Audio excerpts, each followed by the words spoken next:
Before we start, this video is a complimentary piece to a written review available on Save or Quit, who provided me a review copy from the developer/publisher. You can watch or listen to the video, or you can read the article linked down below. Other than sounding more congested than usual, both formats have the same information.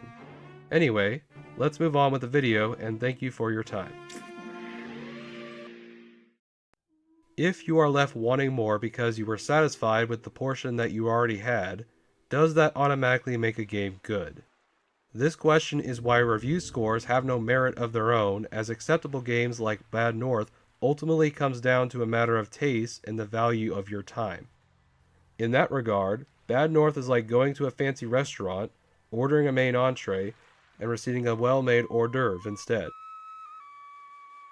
Like odor, you uncultured swine. As much as food analogies are oversaturated in reviews, this light roguelite, or rogue-lite if you want to butcher the English language some more, cannot be better explained. If you expect rogue-style games that keep you engaged with a certain level of depth, a wide variety of items, or an engaging progression system, then you're going to come away here disappointed. If, however, you enjoy simpler games with some nuance and brief sessions, then you may find Bad North to be more palatable, especially if you're not familiar with many roguelites or the standards of the genre.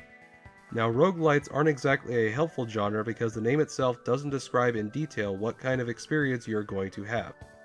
Various heavyweights come to mind, like The Binding of Isaac, or more recent titles like Risk of Rain 2.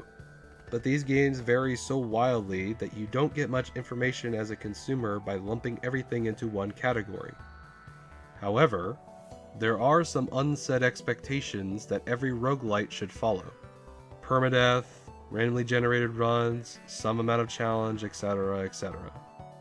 However, it's perhaps the most important category of all roguelites, replayability, where Bad North may turn south for many players. So then what exactly is Bad North, and why does it fall short of this most vital quality? The developers, Plausible Concept, describe the game as a, quote, real-time tactics roguelike, which doesn't really describe the gameplay in any great detail. From the footage, you can probably infer enough to understand what that description means. The real problem here is that the gameplay doesn't really fit a conventional genre, so the best way to communicate what the game is like is to use some comparisons to other games.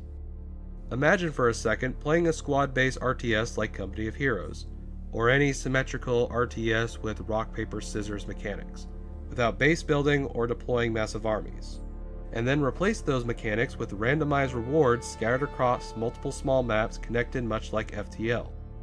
That amalgamation, however vague it might sound, is the most coherent description of Bad North, and specifically because it chooses bits and pieces of these two separate genres that undermines the concoction it wants to be. To help showcase these descriptions in action, let's break down the process of playing Bad North.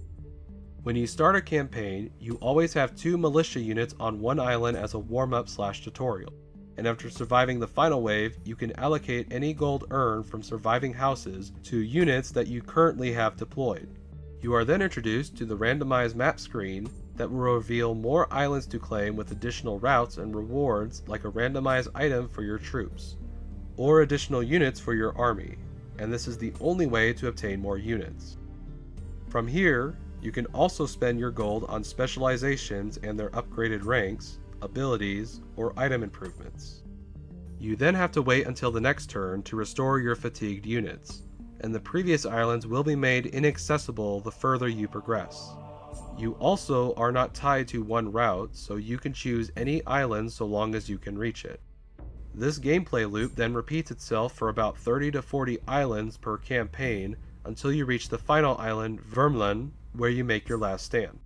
In practice, this loop does work, but it doesn't take long before the in-game mechanics begin to wane. For most of the early game on easy and normal, you do a lot more waiting rather than playing, which can also cause problems when enemies are located on narrow shorelines where you cannot reach them. As a result of the lull between combat, I was able to appreciate all the minute details such as the wind effects and the textures simulating the weather. However, I do not view this eye candy as a trade-off for my boredom. Waiting doesn't have to be a bad thing in roguelites, because those moments can often build tension, like skill checks in Sword of the Stars The Pit, or waiting for the FTL drive to escape a losing fight in FTL.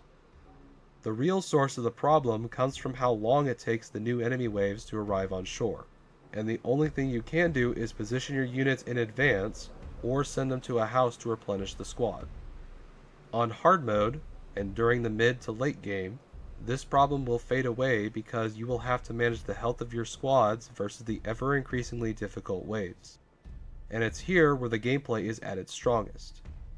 However, one annoyance that will remain is that units will not retreat if an island is their homeland, which you don't know before things go foobar, except when you recruit new units. And the only clue is a mostly transparent UI prompt at the top.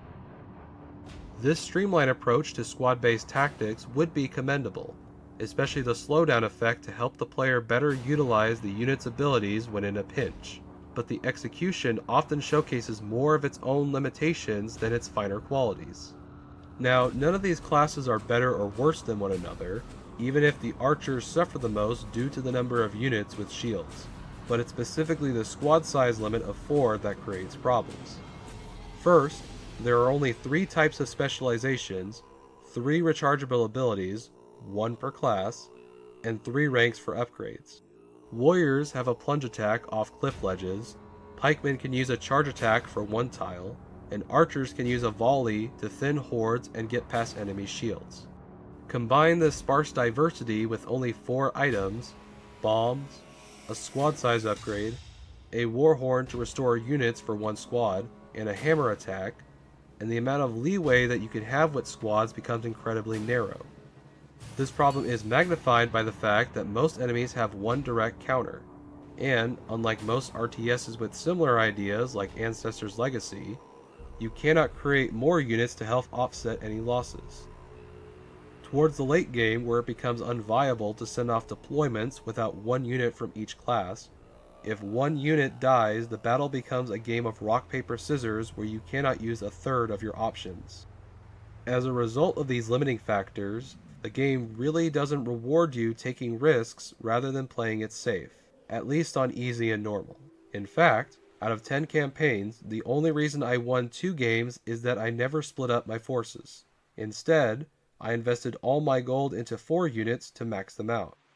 You do take less islands per turn than what you could achieve, but that meager amount of extra gold is not worth losing 1 unit because you were ill-equipped.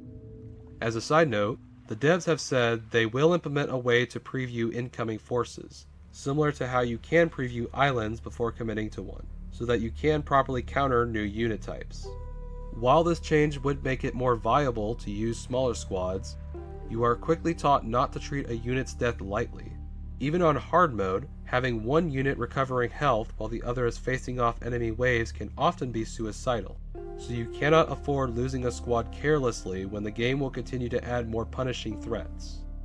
In short, the most optimal way to play Bad North is often the safest as well as the simplest way to win, which as a roguelite is the quickest way to become mundane. To put this whole discussion of Bad North's problems in less convoluted terms, if you view Bad North as a streamlined RTS, then Bad North feels too restrictive for any player-driven tactics. And if you view Bad North as a roguelite, it has too few items or playstyles to reward additional playthroughs. As I said in the beginning, Bad North is by no quantitative metric a bad game. It does, however, come across overtly simplistic at best and too underdeveloped at worst. With the way I review games, if a game is agreeable to me, then I am more prone to scrutinizing its flaws out of respect. If a game is outright awful, then I will attempt to find any merit to dissuade my own qualms with the game. Games caught in the middle get the full extent of both treatments, which is why I perhaps sound harsher to this game than I ever intended. You might say games like Bad North come out the way the wind blows. In all seriousness, Bad North is a game that I did thoroughly enjoy for what little it offered, which is why I played it for 13 hours to find any subtle nuances. You might even argue that the game itself is a great entryway for people often too intimidated by permadeath mechanics, as it makes those victories ever more sweeter to receive.